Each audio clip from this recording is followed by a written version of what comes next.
Hello, everybody. Welcome for this first online version of Parallel.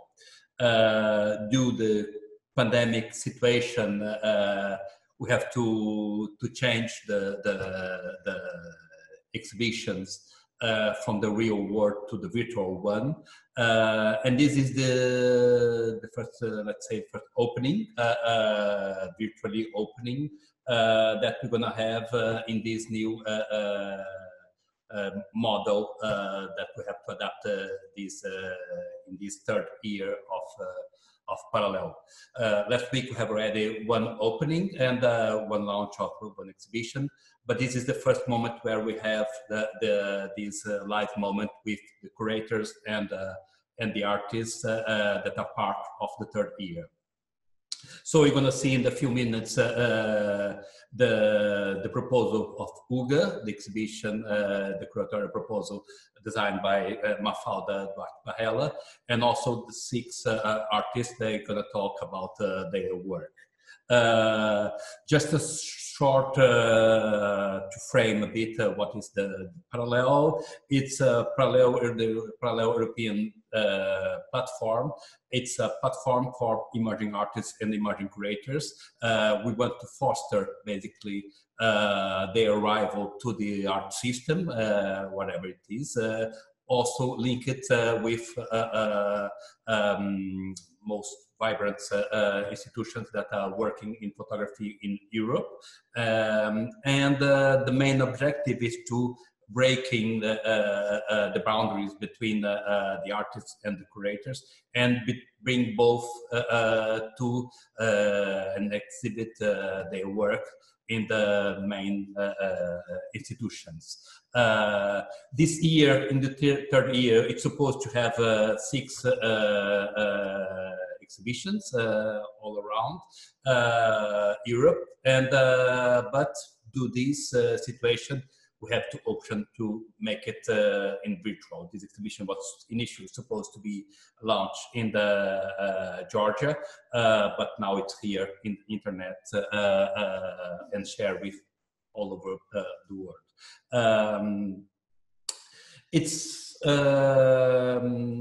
We're gonna have in the few minutes. We're gonna have to have the opportunity to talk with the artist and Mafalda. Just to mention that this work and all the platform, it's supported by the Creative Europe program, and us from Procur.arte, we led the platform together with the members, the other 16 members that are part of institutions that are part of the platform. So now I give the work to Rebecca that will follow with the presentations and the work. Thank you, everybody, and enjoy. So hello, everybody.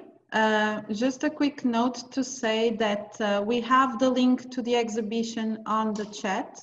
So if you didn't have the opportunity to check the exhibition yet, you can do it now.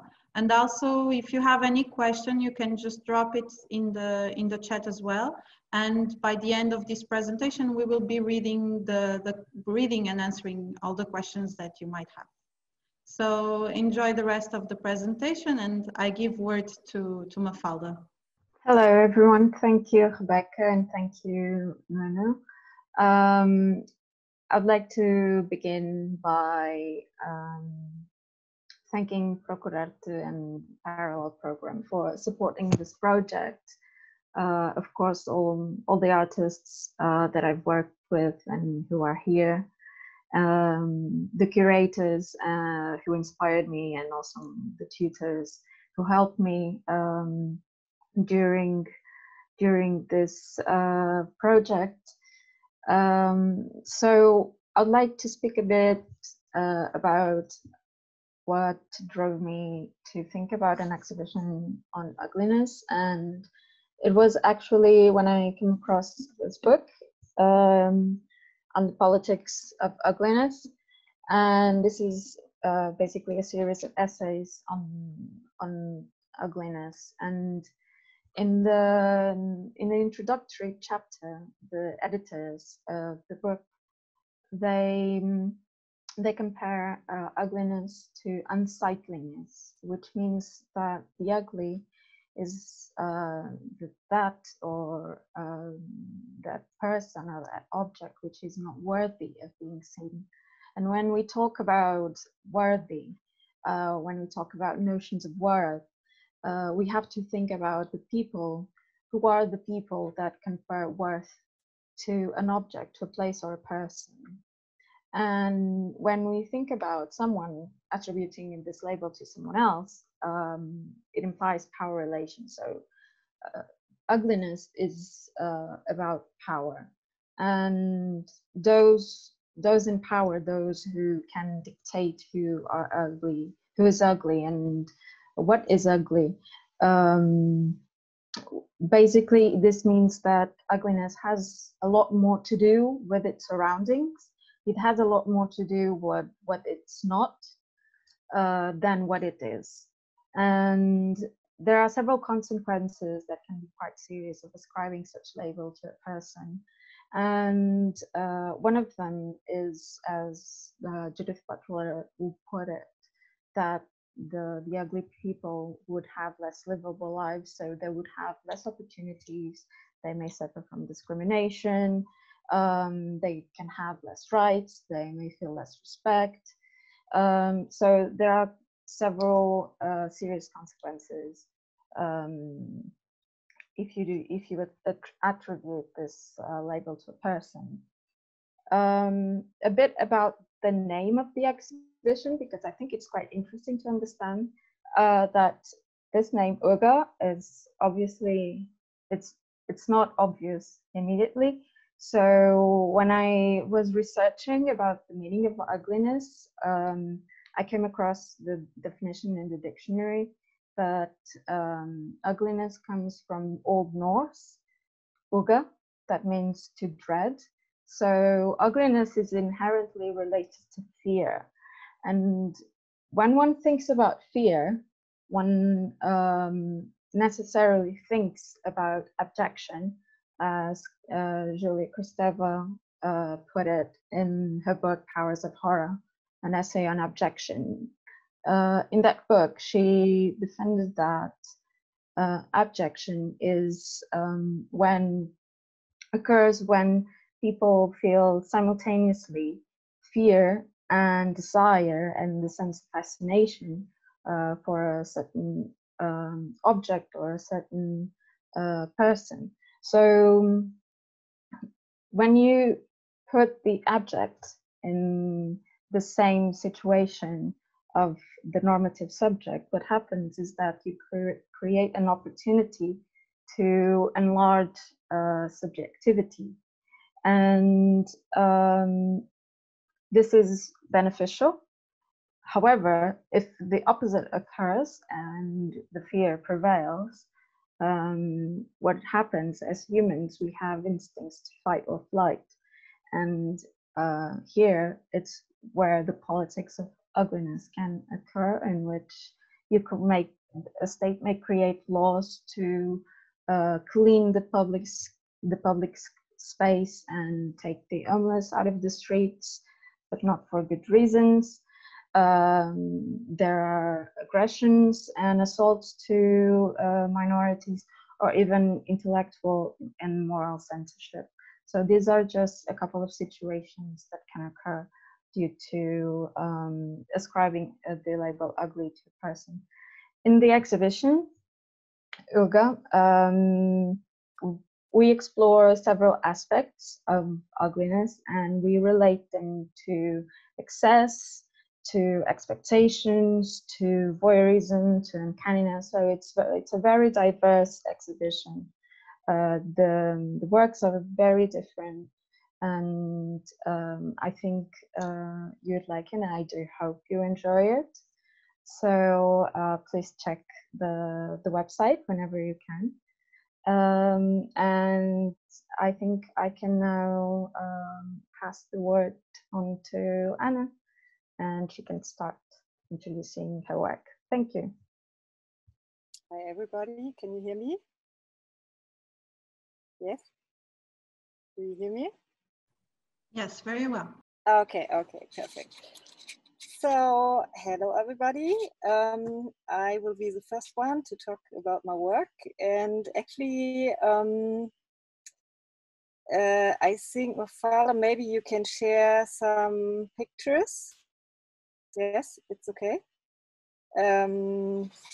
So my work is actually concerned a lot with nature and culture, and I actually try to find new ways to express myself. So it's an installation, and I try to reduce everything to a symbolic character. And yeah, I think I'm really concerned about nature and culture, how this is maybe, if you can say these are two different state of beings, or it's the same, or how you draw the line between these two things. And maybe I start with a picture I find on the internet. I actually Googled for nature, especially for meadows, because meadows are somehow this really in between. It's not a agricultural land, or it's not a forest. It's really like a meadow is like a garden or a paradise or something. It's like you have a bit of control about it, but not really. So actually, when I Googled for meadows, especially, I did this because I wanted to get really away from nature. So I tried to do something really, yeah, up to date cultural stuff. So actually, to have this binary code, or as a symbol for culture, to divine world, or to, yes, maybe be really far away from nature. And actually I found a picture, a press picture, and text with this picture, and actually a man is explaining that he looks down from his balcony, and he looks on grassland, and it's going to be a wild forest, more, it's going to be a wild forest. And actually he's complaining to the office that or to the people that he does not want to have wilderness in front of his balcony. And I found this this whole story really good, because it really well explains how we are more concerned with the image of nature, like what we think about nature, how close we want to get to nature. So, and he's looking down on nature. So, yeah, I really like this idea, and I worked with this picture of it and all the other meadows I found on the internet. And yes, I did some videos, for example, as well, where I just throw in this really simple inkjet print out pictures from the internet, and they drift on the water. And actually, just by mistake, it was just, yeah, I did not plan this. They lost their ink. They just drift the whole time, and they lose their ink. It's washed underneath, and so after a while, you just can guess what you see actually.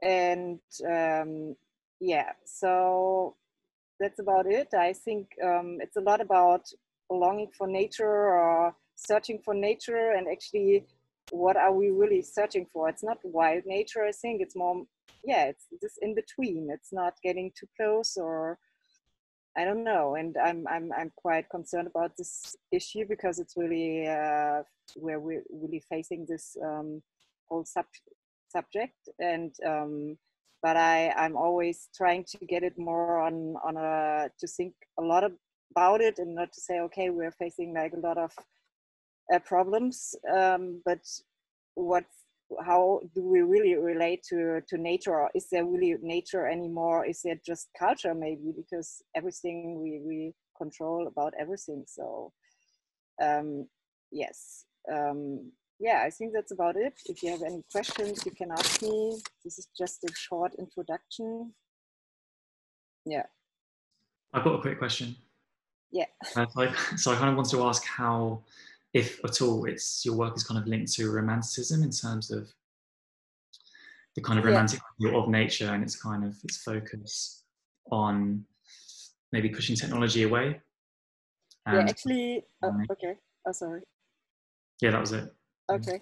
Yeah, actually, do you mean like, actually there's a link with this guy who's looking down on nature. There's this really famous picture. I always have to look up the name because I switched the surnames. David Caspar Friedrich, you know, everybody knows this picture where a guy is looking down from rocks on the nature.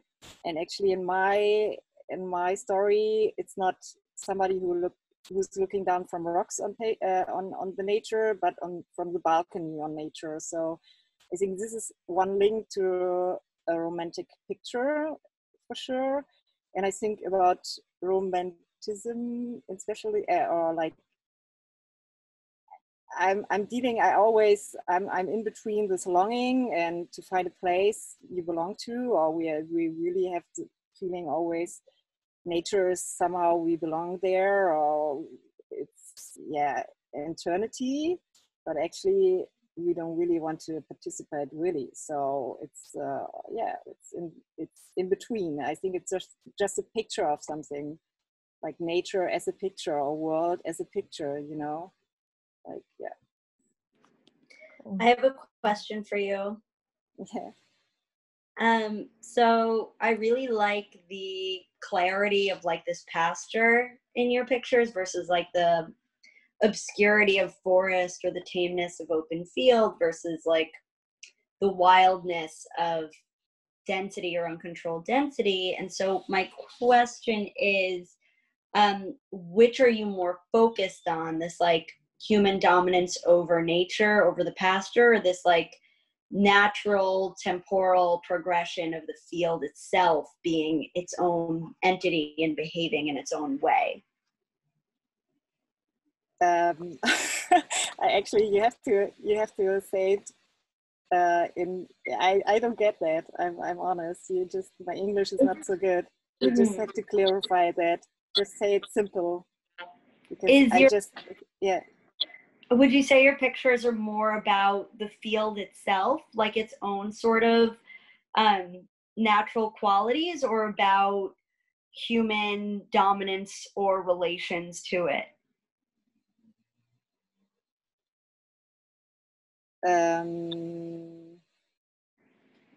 You say if it's more like, if I more want to express that it's that the human dominates nature, or what's the opposite, that we're, or are you picturing the forest for itself, for what it does on its own? No,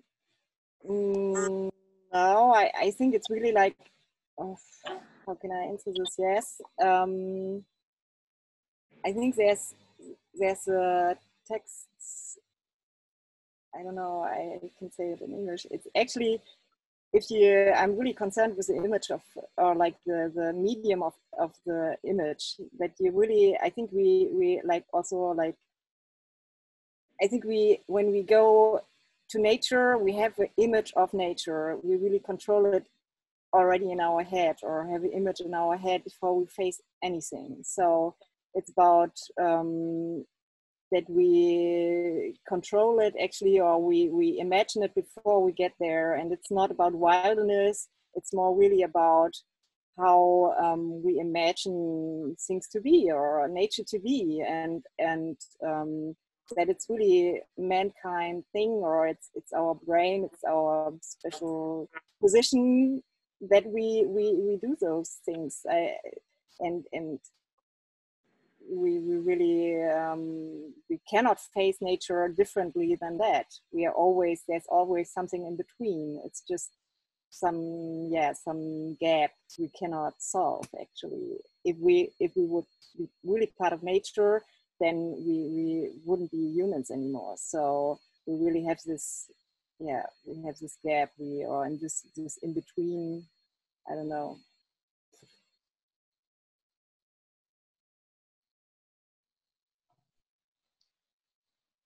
Okay, thank you. Indré, would you like to go next?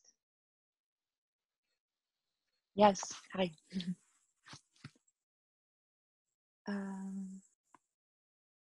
Is my sound okay? Yeah, cool. Hi everyone, my name is Indré Urbonaité and I'm a visual artist from Lithuania, currently based in the Netherlands. And in my work, I explore the themes such as privacy and identity, which I analyze by mainly using found footage material. And the work that I would like you to introduce now, which I created while working within the parallel framework, is titled Don't Speak Loudly, It's Harmful for Butterflies. And it's an installation that consists of multiple videos and audio. And the work itself is a comment on our growing need to travel and to consume and reproduce nature through the lens. And it's also an exploration about the conflict which comes between the reality and expectations as a result of disappointments. And part of the work is the audio, and which during the working process, I focused on the popular destination spots that mostly appear in the travel blogs as a must-visit places. And I visited those places on TripAdvisor, and I started to read what people are talking about them. And the most intriguing part for me was the disappointing reviews, where people were complaining about the water not being so blue or the sand being not so golden and soft. And these negative comments became the main inspiration source for me to write a narration that invites the viewer on a hiking trail that leads him through the disappointing landscape to look for butterflies as a metaphor to the beautiful scenery. The other part of the work are multiple videos in which I explored the aesthetics of image and video banks that depicts the holiday landscape in the most cliche way.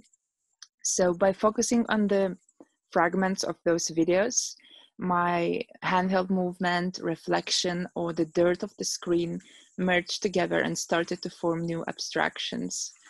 And then together, these constantly looping videos, and together with the hiking trail, which leads you through the disappointing landscape, reveal the never-ending man's desire to find an utopian beauty in nature. And I think that would be it, like a brief explanation. And I'm keep waving because I have mosquitoes all over me, so. And yeah, you can look at the work on the website. That I think would give you a more clear overview. And if someone has questions or comments, are welcome to ask me.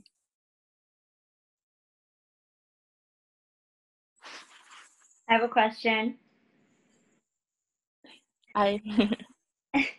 How did you go about searching which places to select or which disappointing reviews? Like, I'm curious what your keywords were to find some of these tourist destinations. Well, mainly it started just by reading the blogs, and I focused mainly on Europe. And at the end, I ended up choosing only the locations that I haven't visited myself, because I wanted to stay as a distant traveler, the one that visited those places only digitally, by looking at those images that basically really influences the way we see and the way and what we expect after going there. So that was the key rule for me, to pick only those that I haven't been myself there, and also the ones that are really appearing as the destinations, like recent ones where you have to go and what you have to see. So these became like mainly beach resorts, mountains, forests. I mainly focus only on the nature, because that was also the most intriguing part for me, that people were complaining not about something that is constructed, but something that is natural, where they find the disappointment about something that is not really man and human-made. So yeah, therefore all the destination and locations are the nature orientated.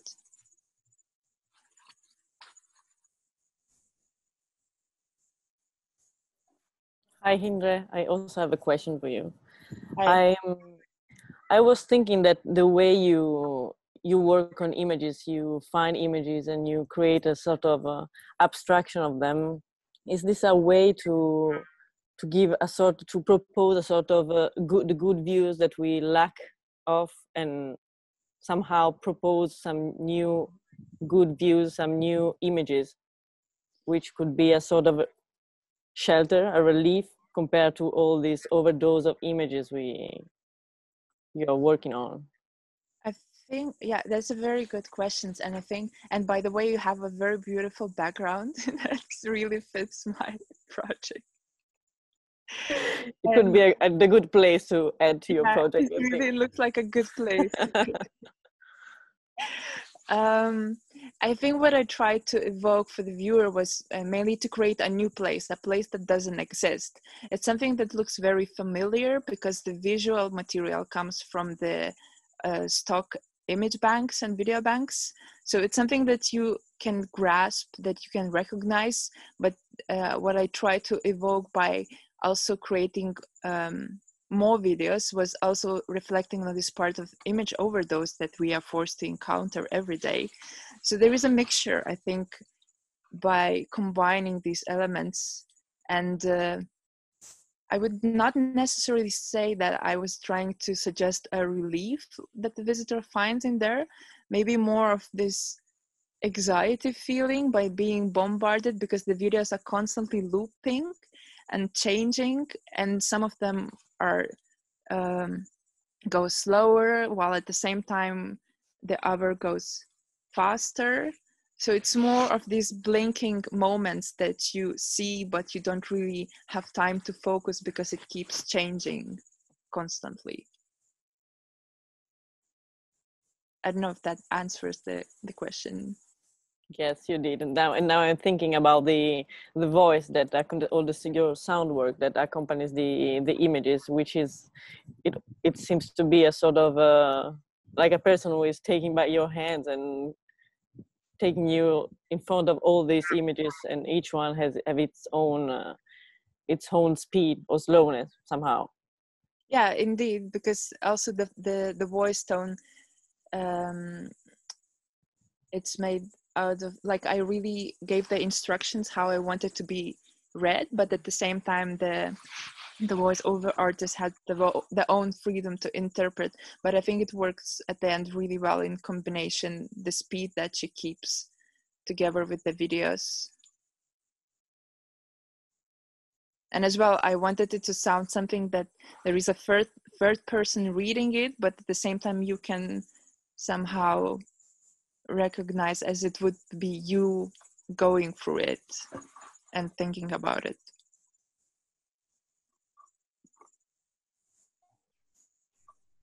Okay, thank you, Indré. Josh, would you like to go next?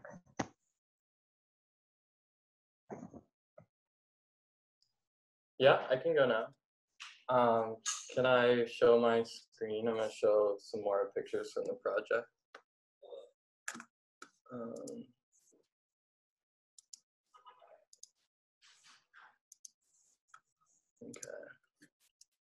So I started this project stress-free point of view because for a long time I've been thinking about how images are all around us all the time, and they can really grow to infect and kind of control how we think of ourselves and everything around us. So thinking about how we constantly live in this sea of imagery that we have to interpret and understand according to how we're living our own lives, as well as how we see other people and how we think about the larger world around us. And this is something that, like, I think has always been happening, like, since humans have had images to reflect upon, we've been surrounded and influenced by them. and it's just a little bit more like forceful or stark now, because we're living in this time of like a constantly accelerating production of images that's shared the world over in a way more crazy and like haphazard and unassociative way than it ever has been before. So I really wanted to do this project mainly just because of like this anxiety that all of that gave me about how like images are communicating imaginings, and those imaginings are never really neutral, but always kind of like bent and pushed and claiming certain things behind them. And, you know, like these claims that images come with can have lots of different purposes. Like they could be something very serious, like solidifying state power, or something not so serious, like trying to get you to buy a certain bag of chips. But it all is kind of this same feeling of these claims regulating how you think about everything around you. And so I kind of like stepped back and thought about it, and kind of get this like arbitrary feeling from all these claims, and they're kind of just become rooted in their functionality for like specific groups of people. So like, for example, there's like a lineage you could trace among like ancient Roman statuary of Augustus that's like claiming an empire, through like Renaissance royal portraiture up to like Louis, King Louis with all of his luxury around him, and that connecting up to even like who's on the cover of magazines and what models they're wearing and how they're seen and inaccessible in this very like separated space. So I'm very interested in how these kind of lineages of claims images make become more like solidified over millennia, and now in our time of this great intermingling of everything, really mix freely without any of the those sort of like tacked down functionality points, but are still very hierarchical. So I'm really interested in the consequences of certain claims having more power than others. For example, like those associated with upholding the dominance of Western culture over all other types of image production or cultural claims.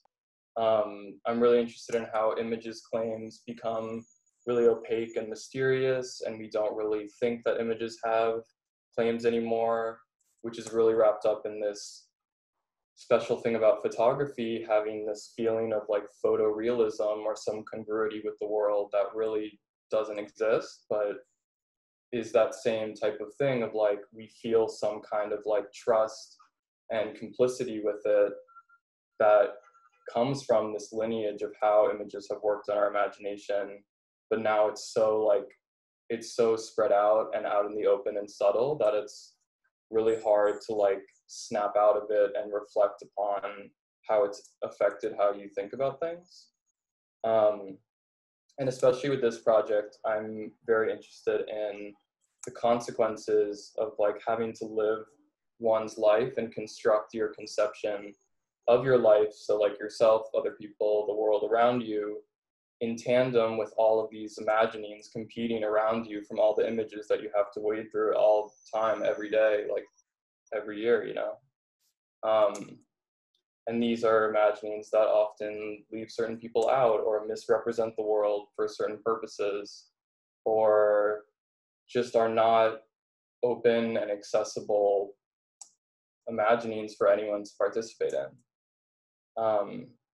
So when I'm reflecting about all of this, I try to make links between these kind of subtle claims within anachronistic images and concepts, and play with like various types and tropes and categories and uses and consequences of images and image making, and just kind of try to play around with creating something about all these through lines or lineages of like knowledge or feelings inspired by images. And like in making it more inwardly complex and away from the normal terms of the deal, try to have like the process and the operation of how images are working in this way become more apparent and just kind of be a space of reflection. So like something like this image where it could be very like, you could say something very easily about it, like this is a boy with a women's engagement ring, and boys don't usually get engagement rings. So it's about masculinity and homosexuality and like who gets to be excited by bridal imagery and who is like a part of that, who is complicit in that imagining. Like we're all complicit in that because we're all surrounded by it. But me personally, like I don't really ever get to like imagine myself as that bride. And I don't want the project to feel that way. Like I like that those kind of twists and like more easy like turns on these types of claims exist there. But for me, it's more about like creating this space where that type of like twist and reaction towards how you would have imagined it like is not part of the basis of the world, like is not something that operates there. And it's really just about like everything coming from potential, everything being a very like neutral thing that names its own arbitrariness and is like open for everyone. So yeah, I'm really interested in creating a vision of this way that images work, of these lineages that go throughout history, of the way that they make us feel and force us to think about ourselves. Really just to like name what's happening and show that it's really strange and it's really myopic and can be detrimental, and like just offer a space of reflection to think about it.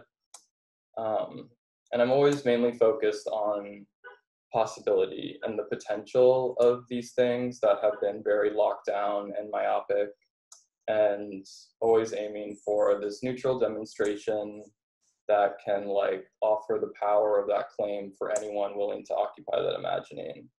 And that's why for me, it's really like a stress-free point of view, because it's like a space where this whole influence of images accelerating around us, like Instagram everywhere, is happening, but without the consequences, or with consequences that are not materially related to like existing in the world, or consequences that are potential. Yeah, I don't know what else to say. That's it.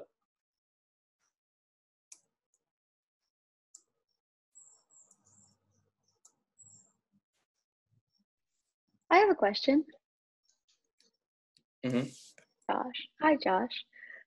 So you mentioned that there's these like kind of these huge like overarching threads you can trace in a lot of imagery throughout history. Was it difficult for you to choose which threads you kind of wanted to follow, what you wanted to pick at in this project? Definitely, that's something that I struggle a lot with, especially because like I think that some of the revision that needs to be done in the ideas I'm talking about is like not really my place to do that, namely like revisions outside of like a Western canon that I'm very much like a part of as like a privileged white male. So the things that I try to play with are more like more haphazardly connected, so that there's less of that thing I was talking about with the picture of the boy in the ring of like, this is what's happening and like this is the turn and this is like the lineage that I'm twisting upon, and making it more like the way that these two lineages happen feels similar. And so like there's a picture to be made about like the mix of all of that and the mix of the history of it going from then to now. So to be honest, when I'm like thinking about it and trying to make a new picture, I'll usually like have a feeling about something that doesn't really match up in like the way I imagine about the world and the way that it's depicted in everything around me, and then can just kind of like feel out like, oh, that feels like this thing that is like a concept in like whatever, like old painting where they wouldn't do this type of subject. Like, So I want it to be things that are very like minute like that, so that like mixing up all the particulars like really shows you more about the whole thing. I don't know if that answers your question. It does, thanks. I'd like, before going to Margherita, I'd just like to say something because I think it's important. Because a lot of this work of yours is based on portraiture, and obviously, if one speaks about ugliness, easily we can make the reasoning that we are saying that certain person is beautiful or ugly in accordance to aesthetic canons, which is really not the idea. So I think it would also be interesting to clarify that, and also the role that for example the object, as in the case of the ring, play in your work, and how they actually interact quite well with the theme of the exhibition. Yeah, so I feel like the theme of the exhibition, in what you're saying about ugliness being this kind of like selective, non-selective like tool, I think is just like another way to think about what I'm doing in terms, especially in terms of the objects. Like I started making a lot of these like Rolex ads that are thinking about like how Rolexes are advertised, like what that kind of like clean room with the airbrushed Rolex, or just like sweaty Roger Federer over and over again, like says about this object that's like the epitome of like success business culture in at least our Western world. And so that's like exactly what you're saying, Mafalda, of anything outside of that is like ugly or like not to be seen or not to be valued. And so I wanted to kind of like expand upon that and like open it up for other things to show like none of this is really ugly. It's all just like hierarchies and opinions. And like if you can show things all in the same like potentiality, then there's less of that hierarchy. So like playing with the Rolexes, or there's a lot of pictures that I've been playing with Crocs, and like this one trying to kind of like blur boundaries between like really like pictures that look very fashiony and like what they're showing, and putting Crocs in there, and like what does that mean, and like what are the consequences of that picture then. Pictures like this. Is that what you're getting at, Mafalda? Yeah, that's it. Thank you. I think, yeah, we can go on to Margherita now. Thank you. How do I get out of this? Oh, wait. Here we go.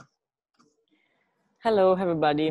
So the project I worked on during these last months, and thanks to parallel support, I could say that it arises from some question around images and power of images in a very large sense, how we face images and how we physically, concretely relate to them, as well as the relationship between the act of seeing and touching. I ask myself questions like, do we touch when we cannot see, or maybe do we touch to see better, or maybe do we touch to stop seeing? And all the project evolved around this sort of exploration of gesture, photography as a gesture in itself, and other kind of process such as the imprint one, comparing how what happens between the photography process and the imprinting process, and see how which is the connection or which is the distance between them. And actually, I like to say that I worked in a sort of space, a sort of empty space between two things, between two surfaces, the in-between space between my hands and images. And it's this space where things seem to get together, to mingle, but actually they just keep their own individualities somehow, but they touch each other in a mutual action. And it is exactly what happens in this space that interested me. And the work that you can find on the online exhibition, it is photography installation, and the work it consists on a wax tablets which is laid out on a glass black surface, and it contains an photographic print, and there is a heating light bulb suspending some centimeters above them. And slowly, with the heating of the light bulbs, the surfaces, the opaque surfaces of the wax, which is above the images, become transparent and let the image appear. So the idea of the work is to focus on this sort of transformation of change of the works and the image itself, and to see how the images appear and disappear, but also the way the works, the material itself, it flows, and a part of it even evaporates. So also there is something very linked to the idea of touch, how the light bulbs heating creates a sort of hole, a sort of hollow upon the images, such as fingerprint marks. And the title, it comes from a Napolitano ritual, which happens every year during the month of September, where thousands of people get together and wait for this miracle, which is the liquefaction of San Gennaro's blood. And the priest, he tilts the ample where there is this solid blood of the saints, and through a very precise ritual of hand gestures. And if the blood turns in liquid form, so it means that it will be a good year. I think you cannot see me anymore in the dark. And during the process, the creating process, I went through a precise selection of gesture, and it becomes a sort of ritual in itself. And each piece, each tablet and each photography prints has been made through this sequence of gesture that allows me to look at the transformation of the works and the image itself. And I think this is maybe the best way I can present my work in this small time. And if you have some questions. I have a question. So you talk a lot about the ritual and the process, but I'm wondering if you could talk about like the source images that you like use in the ritual, because it seems like a lot of them are from like Italian and Roman history, like of things in Italy, of statues. So I'm wondering like what makes you choose the image to use in the ritual? And is there a reason it seems to be of this general category? Actually, I could say that one of the first questions, the main thing that interested me at the beginning of the work, it was how we are somehow fascinated by images and bewitched by them. So I think that the images I chose and the images I took in general are a sort of, I'm maybe the victim of this kind of fascination by things and images then. This is the reason I think I chose this kind of images. Cool.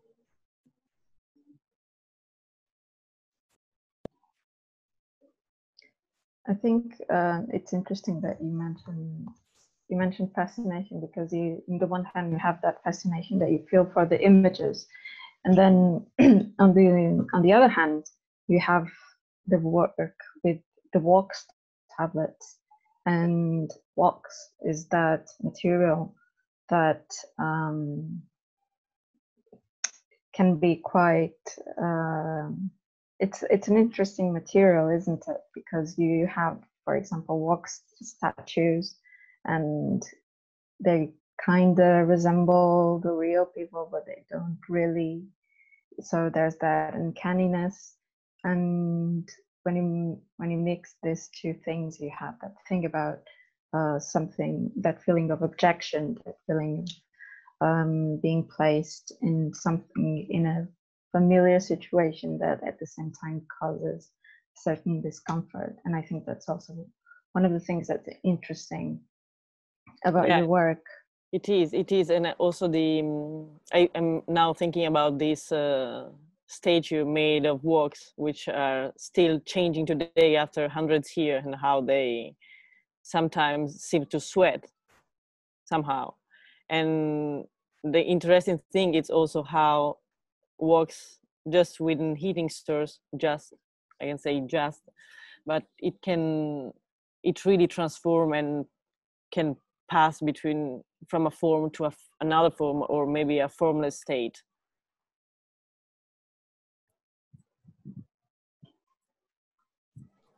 Yeah. So thank you, Margherita. Sara, do you like to go? Hi, okay. Hello, everyone. I'm Sara, and I would like to introduce the work that I'm showing on this online exhibition. And let me just share my screen with you. Is it okay? Yes. Okay. Just try to go full screen. So I present the work called Into the Phone of Becoming, and which is one of my sculpture work. So in the website, you can see some installation view of it. Let me start from introducing the installation detail of it. So as you can see in the image, I create some layers and display them into 3 rows, that each layer is parallel to the other one. What I'm trying to present is to create a sense if the layers and the objects are falling down. And so this will actually start from one image that I took at the beach. And I remember I was observing the discarded object on the ground. Actually, the abandoned object, the discarded object, could always arouse my curiosity, because I found I cannot truly understand what it is, such as its origin and why it exists, and so on. So after taking some photo at the beach, I found that the form of the image had become glossy and flat, which is very different from the sandy surface and almost opposite from the reality. So I decided to bring the sand and an abandoned object back to the studio to research further. So in this work, I'm trying to use several materials to recreate the image and describe how photographic surface can be. And through suspending and deconstructing the image space, the object could be separated by its weight or its texture to show the materiality of the things within the digital image. So as you can see, such as material like mesh to describe the image space grid, which present as a shifting screen in this work in order to separate the sand and the trash. And also the plastic glass is acrylic at the right-hand side, describing the lens and screen which we are normally looking at. And it is also worthy to mention that imagine you are in front of the installation. Each layer's height is installed intentionally, actually. Like the one with the metal frame and the white mesh is installed just slightly lower than the normal sight line. So if you need to see the whole image and object, you will need to see it in a bird's eye view. So for the fabric and the plastic glass, that one on the top, you will need to head up to see only the glassy surface made by those 2 materials. So like, oh, you know, I'm trying to provide different angles and different methods for the viewer to perceive only one image and repeatedly, and also look at the things that we overlook focusedly. And also by showing this work, I'm trying to respond to the phenomena of us living with the digital image. And I think that's my short introduction of the work. Thank you, Sara. I think your work is quite interesting because it really portrays the object in a different way, because as I see it, when you repurpose the found object, you kind of give it a new life, and it's almost as you have those objects that if you were to pass through them, you'd be probably consider them trash, and they wouldn't be interesting for you. But when you place them in the context of an artistic installation, and when you repurpose them in such a sense, you give them this new life, which becomes as a metaphor for an enhanced condition for the objects to be. So I think that's a very interesting, and it's very beautiful way, not only to work with the objects, but also to see how we can work with things that we find, and how we can value things in different manners. I don't know if you agree with this statement or not.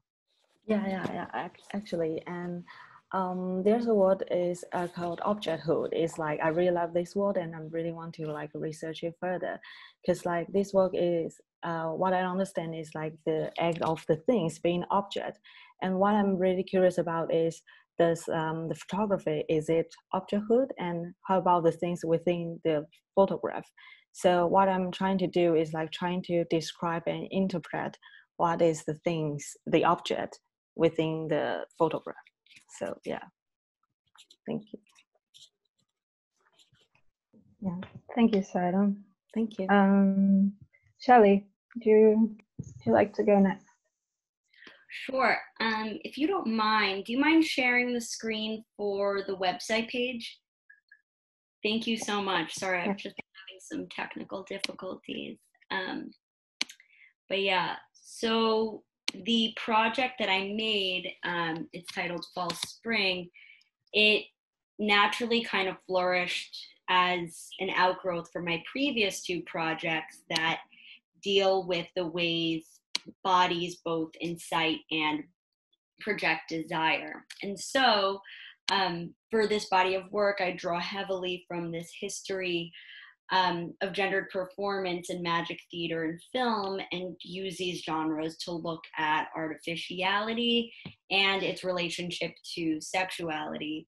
So although this project makes facade and materialism its primary subject matter, I would say my interest relies truly on this underlying authenticity that feeds the need or desire to display.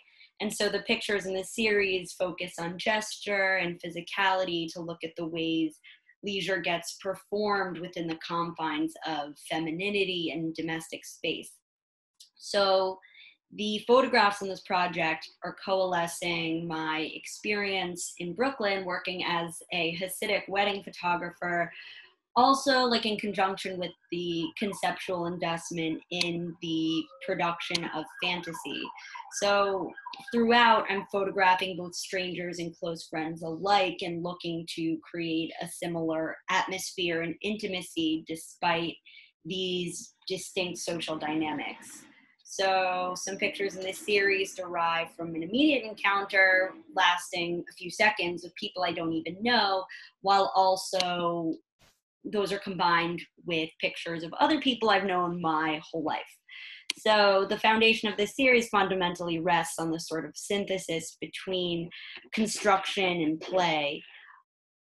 While a number of these images were made through directorial instruction, I would also say the majority of them capture moments when my ideas are in the middle of collapsing into this unexpected discovery or happenstance. So a lot of it involves incorporating or organizing chaos. And so subconsciously, I feel like there are all these themes that have emerged that include blindness, dance, kind of the physical touch of these anonymous hands.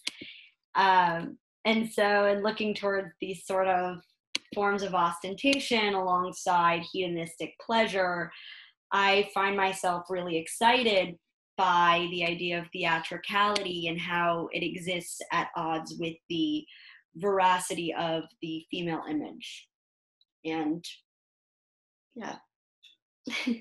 And so I'm hoping that in this project, you feel both welcome into this world and also uninvited, because of such sort of display and the coldness that exists in facade and materiality.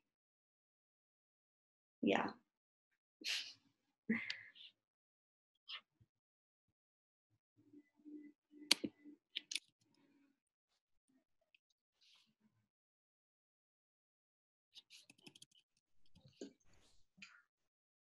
Thank you, Shelli.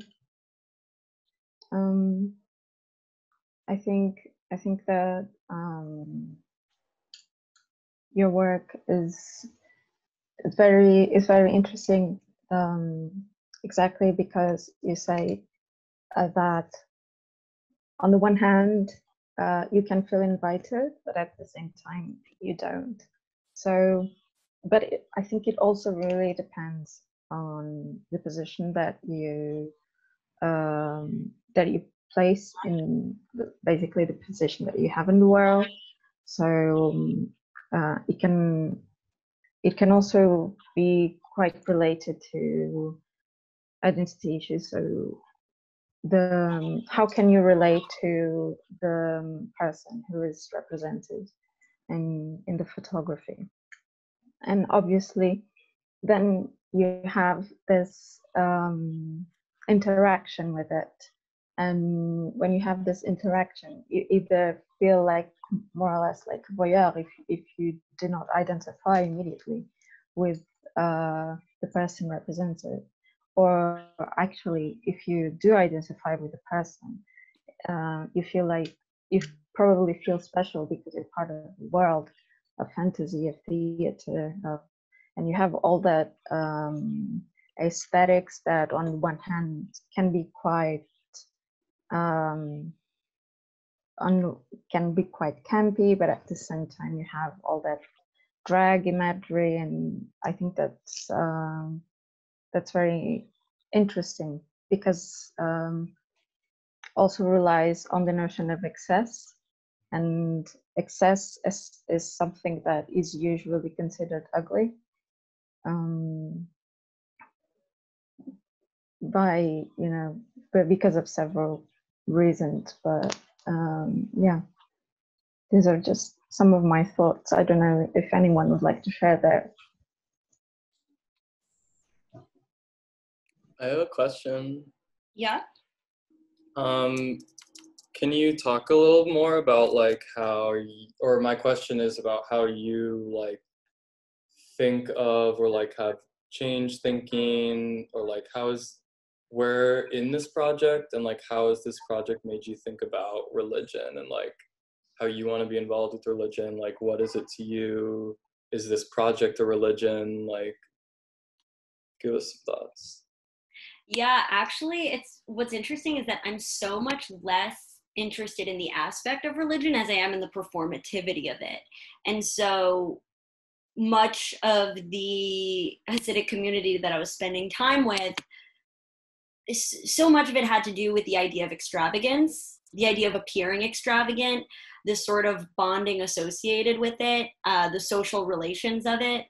And there was this kind of intimidating ostentation that, or the semblance of glamour, which kind of underlies an exclusivity that I found to be really striking. And also, I think it's that in conjunction with being interested in the sort of spiritual aspect or the history of spirit photography and that kind of occult-like practice. And while I wouldn't necessarily say like there's a strong cohesion among those two interests, like sometimes it kind of, at least my criticism of this work is that it kind of feels like a mishmash of these two ideologies that I've been like seesawing between. I would say those definitely anchor the entire series.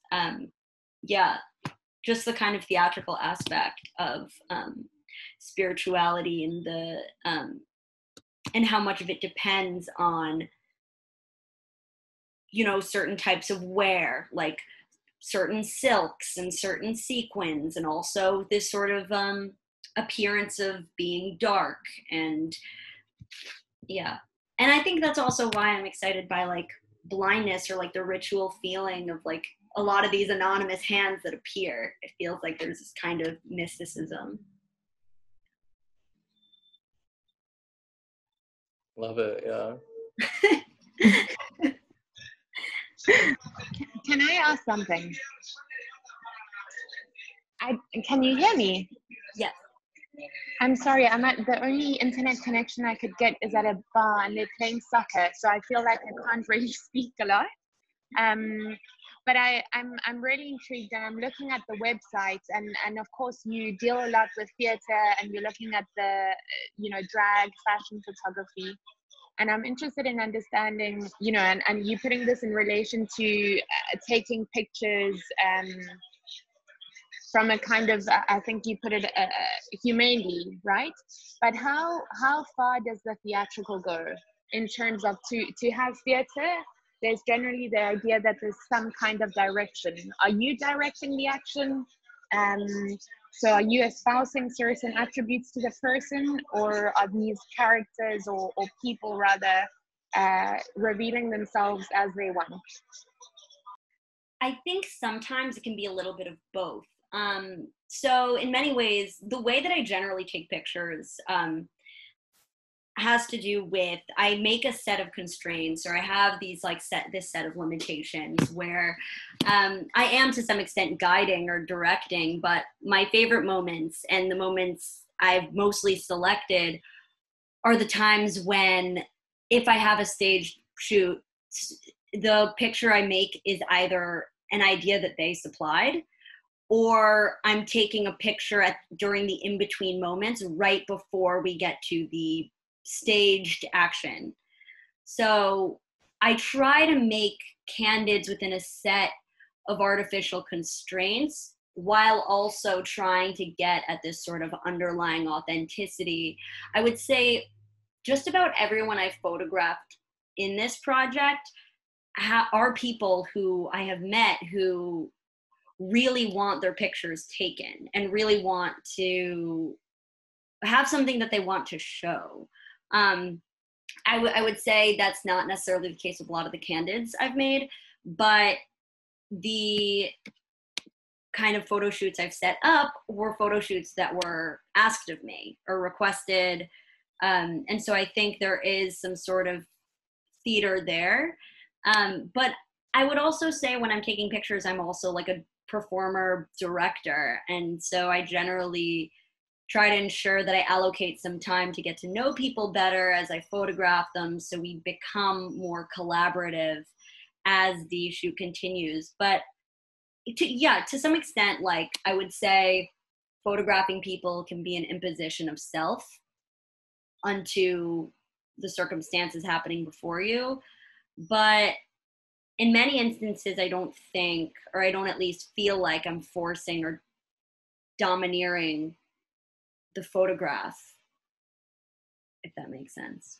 But also, like, in a more simply put manner, there are ways of photographing in a more extroverted or introverted way. And so I guess when I am photographing in an extroverted way, I guess I am kind of meshing my own or applying my own subjectivities onto another person, whereas the candids feel like I'm just witnessing a world and not really being a participant in it. That makes any sense. Sorry, there wasn't a clear through line there, but no, it was a fantastic response. Thank you. Thank you.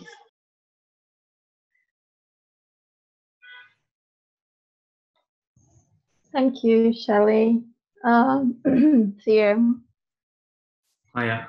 So I'm going to start off showing a short excerpt from one of my videos.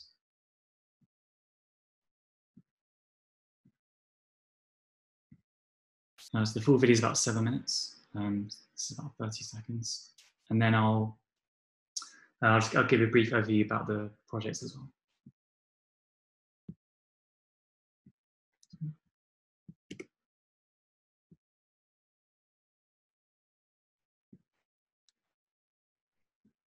Can you see it? Is it playing? We can see, but it's not playing. Oh, it should be playing now. At first you start because you can draw, or your mother says, that's good. So you have a Pavlovian start.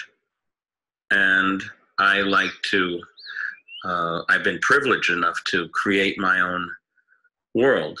And that's when I feel good.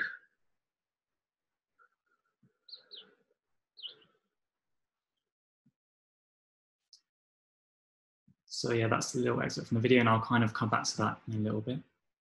And share my screen again. Can you see that as well, guys? Yeah.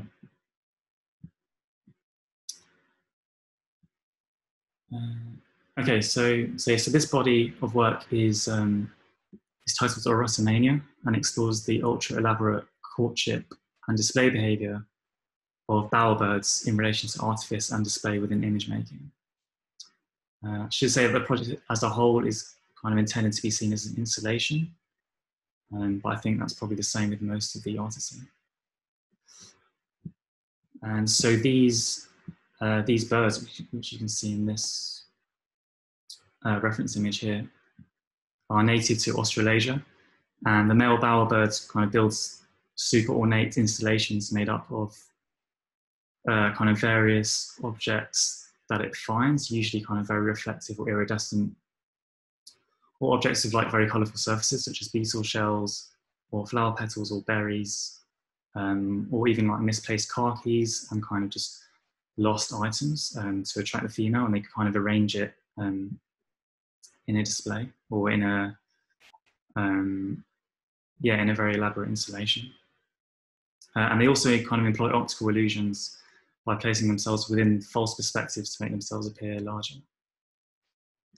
And I was trying to really draw parallels between their behavior and image making behavior, and kind of the process that we go through in terms of kind of creating images, and also like the final destination of art, or the terms we use, like the show or the performance or the display or the exhibition.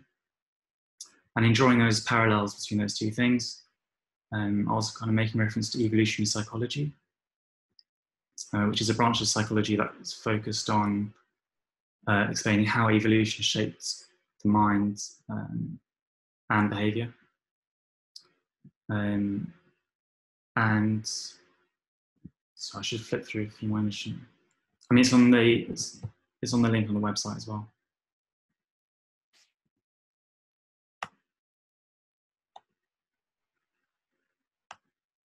So obviously some of these are film stills and some of these are CGI renders that are just digital images.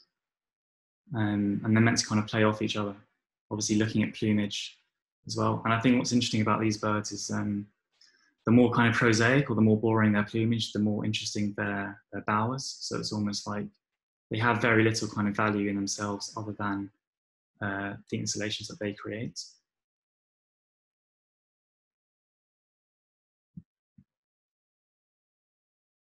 And so, yeah, so this interplay between illusion and desire within human and animal behavior, as well as kind of the layered construction of these CG images in terms of how they're formed through various layers. I tried to create a linkage with Lacan's theories on desire and the specular image and how those two things work together. Because in order to kind of create these images, you have to like reverse engineer how images are made and kind of use an illusion really to kind of sell that image to the viewer. And the specular layer, which is the kind of glossy layer, is fundamental within this process. So I was kind of mirroring the bowerbird's like illusoriness and its kind of attraction to glossy objects. And so this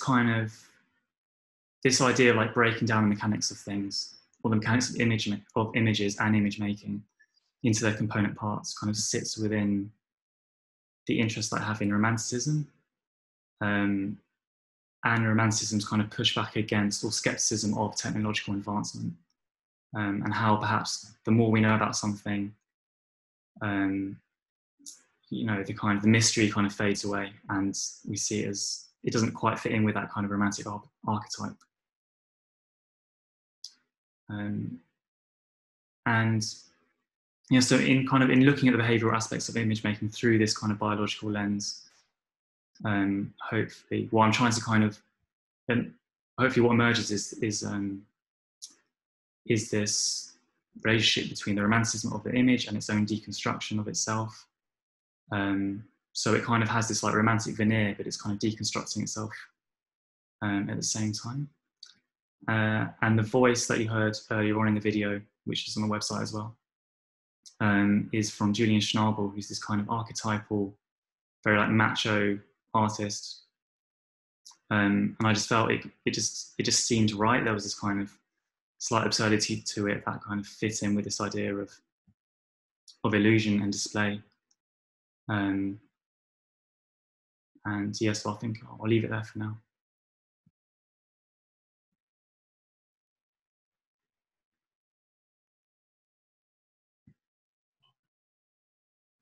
If anyone has any questions, yeah, give me a shout. I have a question. Yeah.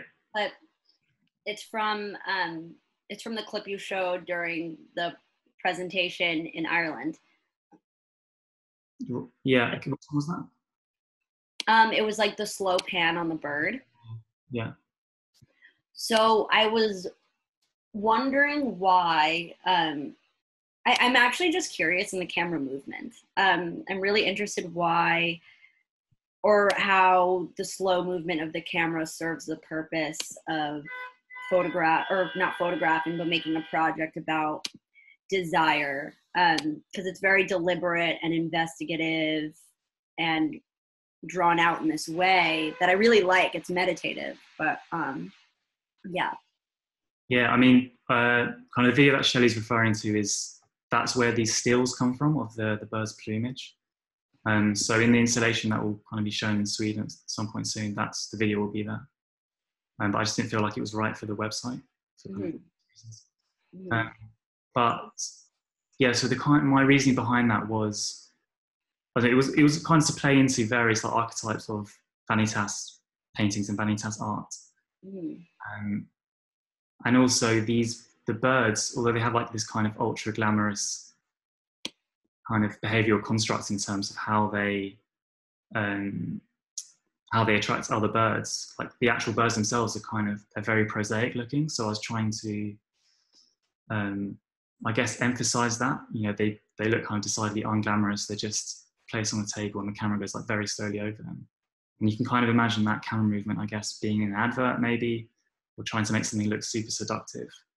But I think, well, yeah, with the video, it's kind of flipped around so that the same kind of process does the opposite for those birds. So it's like you have the birds themselves, which are kind of fairly unglamorous on their own, and then these kind of CG images that are meant to reflect the bower structures or these kind of installations that they make. Thanks.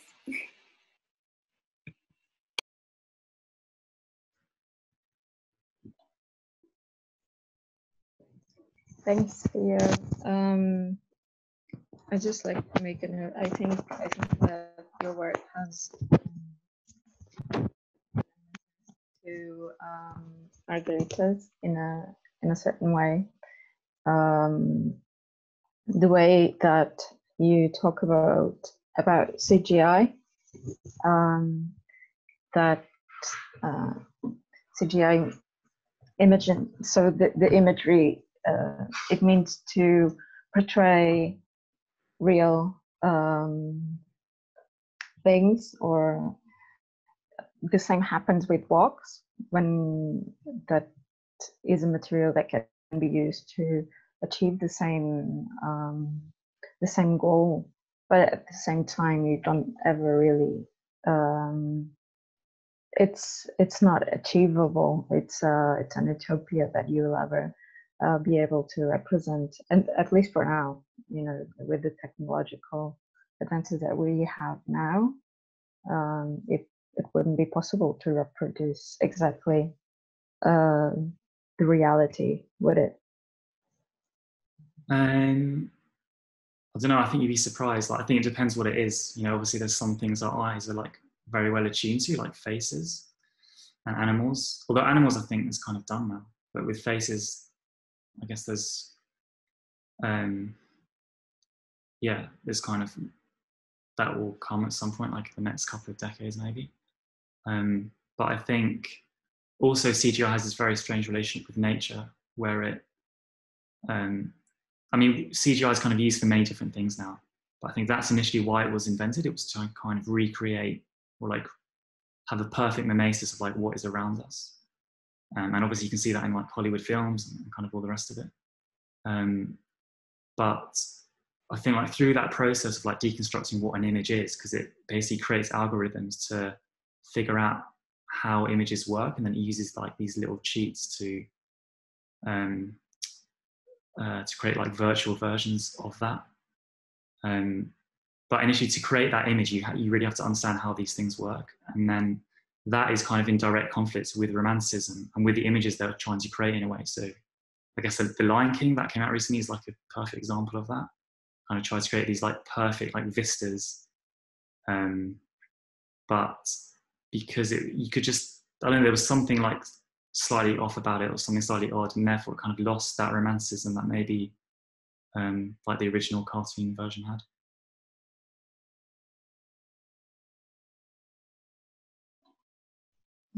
Thank you. Cheers, thank you.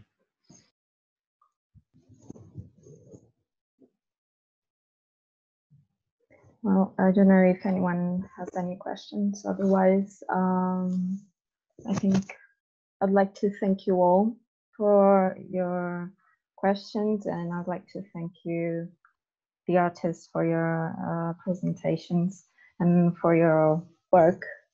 I really enjoy working with you. So yeah, Rebecca, do you have anything?